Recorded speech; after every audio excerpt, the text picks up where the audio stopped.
Completing a nursing education program is a significant accomplishment that requires commitment, perseverance, grit, and focus.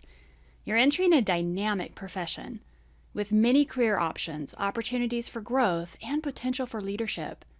As a nurse, you can dramatically improve people's health, even save lives. The practice of nursing is one of the most highly regarded professions in the country. In Gallup polls, the public consistently ranks it as the most ethical and honest profession in America. I chose a career in nursing because I wanted to make a real difference in patients' and students' lives. My education prepared me to provide high-quality clinical and educational care. And now that I'm practicing, I'm recognizing how important the laws are to providing excellent care and maintaining a safe environment for my patients and students.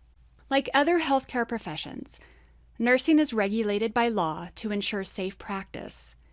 In this module, we'll talk about the ways the nursing profession is regulated through nurse licensure, state boards of nursing, and state laws called Nurse Practice Acts. With millions of individuals holding a nursing license, nurses are the largest group of licensed healthcare professionals in the United States. You need to pass the NCLEX to receive a license, but becoming a registered nurse involves more than just meeting this standard. Think of becoming licensed as a privilege that's been granted by the law. In fact, it's a commitment between you and the public. Nurses need specialized knowledge, skills, and abilities to make decisions about good patient care. Patients come to us in their most vulnerable state. The public sees nursing care as something so valuable and significant, something that embodies such trust and expert knowledge, that laws have been established to regulate our practice. Licensure is just one aspect of that regulation. Once you're licensed, it's your responsibility to keep your nursing license current. The renewal process varies across states. For instance, a majority of states require that nurses complete continuing education, including specific coursework in some cases, before they can renew their licenses. The consequences of not renewing your license can vary from a fine to other types of discipline. You may even be required to retake the NCLEX.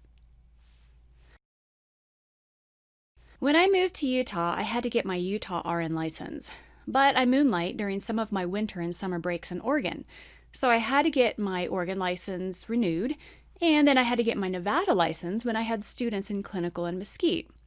So now I can care for patients in multiple states, Utah, Oregon, and Nevada.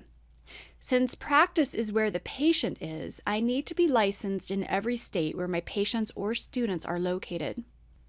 There is one important exception to needing a separate license to practice in each state where patients are located. Many states belong to the Nurse Licensure Compact. If your state is a member, you may be eligible for multi-state license, which allows you to practice in other compact states without obtaining a license in those particular states. Your state's Nurse Practice Act and regulations will confirm whether your state is part of the Nurse Licensure Compact. The legal authority to practice in the nursing profession comes from each state or territorial government. More than 100 years ago, boards of nursing were established to protect the public's health and welfare. Boards of nursing serve many functions, which typically include granting and renewing licenses, developing practice standards, writing administrative rules and policies, disciplining unsafe nurses, and accrediting or approving academic nursing programs. I encourage students to learn about how our Board of Nursing works and to familiarize themselves with the Nurse Practice Act. I also suggest that they read the board's newsletter and visit its website to stay informed about any changes in nursing regulation. Each state or territory's Nurse Practice Act is a law enacted by the state's legislature and enforced by the Board of Nursing.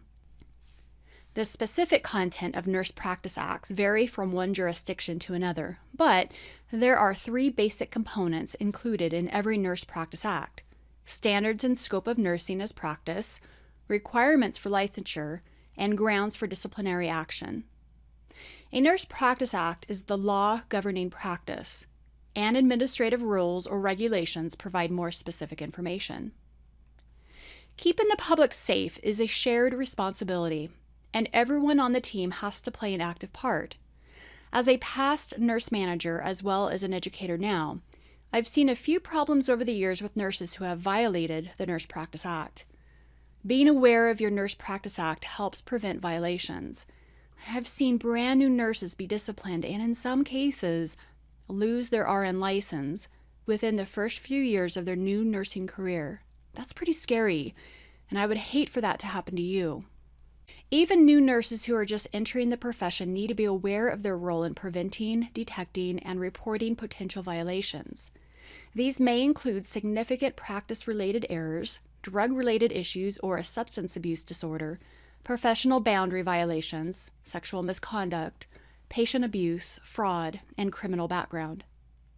Depending on the severity of the violation, the Board of Nursing sanctions may include a reprimand, probation, remediation, fines, license suspension, or even license revocation. Professional boundaries may seem obvious, but sometimes there are gray areas and a nurse can cross a line without even realizing it. For example, I use Facebook some, but I have to be very careful when I'm talking about work. Discussing my patients or students or posting pictures of them on social media violates their patient confidentiality, even if I don't mention their names. Decisions around professional boundaries can be especially challenging for new nurses. Even a seemingly harmless act like giving your personal phone information to a patient could constitute a boundary crossing and could lead to a violation. You need to maintain professional boundaries and use social media responsibly. You may face many ethical dilemmas throughout your career about professional boundaries and the many other challenges nurses encounter when caring for others. In addition to familiarizing yourself with your Nurse Practice Act and the practice standards set by your Board of Nursing, there are tools to help you navigate ethical issues to maintain patient safety. The American Nurses Association's Code of Ethics for Nurses is particularly useful. My advice to new nurses is to always focus on patient safety and remember that you are your patient's last line of defense. Always use care and think about what you're doing to prevent errors, and make sure to ask questions if you're unsure about something. I think of my license as a reminder of the responsibility entrusted to me by my patients. So my advice is to never ever take that responsibility that you've been given lightly. You have a promising future ahead of you and a reputation of honesty and trustworthiness to uphold. Your education has given you a strong foundation for successful practice, but the practice of nursing is a lifelong learning experience. Utilize the resources in this course, which will help to maintain professionalism and integrity throughout your career.